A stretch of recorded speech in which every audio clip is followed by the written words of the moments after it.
ನಮಸ್ತೆ, ನನ್ನ ಹೆಸರು ಆರಾಧ್ಯ. ನಾನು 3ನೇ ತರಗತಿಯಲ್ಲಿ ಓದುತ್ತೇನೆ.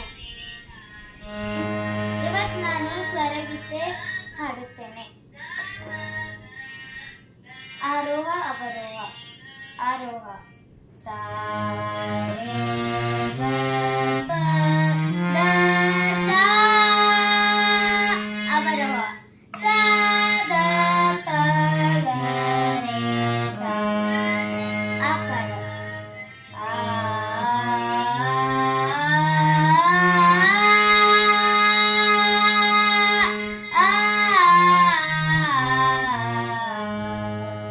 ಈಗ ನಾನು ಸ್ವರಗೀತೆ ಹಾಡುತ್ತೇನೆ.